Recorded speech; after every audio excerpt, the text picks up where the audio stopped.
You know that people will follow their Google map right off a cliff, so it would have been super if the city of Denver had notified those GPS mapping apps that it was changing the direction of some streets recently.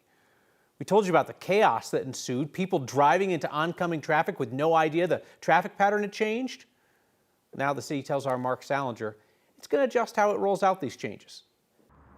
There are many reasons why the changes made to 13th and 14th Avenues off East Colfax are confusing drivers.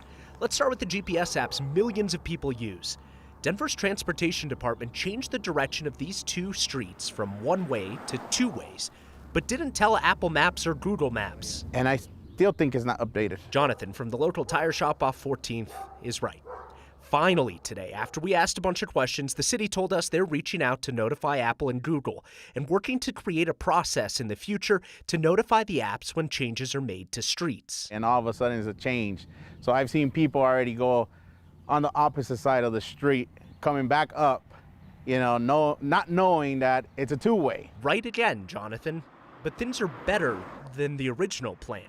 The city put out these cones and painted new lines in the road after a bunch of close calls of cars driving head-on into each other. The original plan was to do away with all the lines in the road. Yes, remove all the paint. The city says that would make it feel more like a local street. Midway through the rollout, they realized that was a bad idea. Maybe it was after we interviewed Denver City Council member Chantel Lewis on Thursday while cars were driving the wrong way into oncoming traffic behind her. Safety was the goal, and the way in which it was executed actually put folks in unsafe conditions. Or maybe the confusion comes from the fact that people like Jonathan say they had no idea the streets they drive every day were changing direction. I mean, we didn't even get a warning.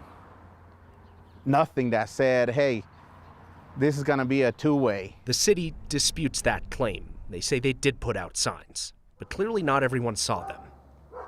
When voters passed the Vibrant Denver bond last year, they approved money for a safety study on 13th and 14th between Quebec and Colorado.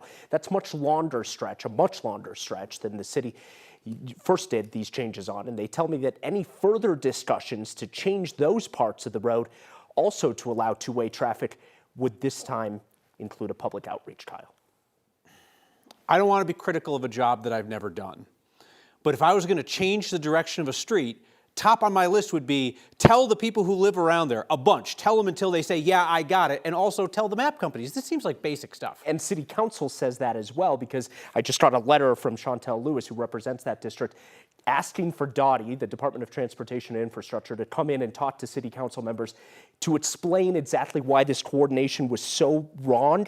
And it says we want a clear explanation of where coordination and communication failed. Not great. Not super, Mark. Thank you.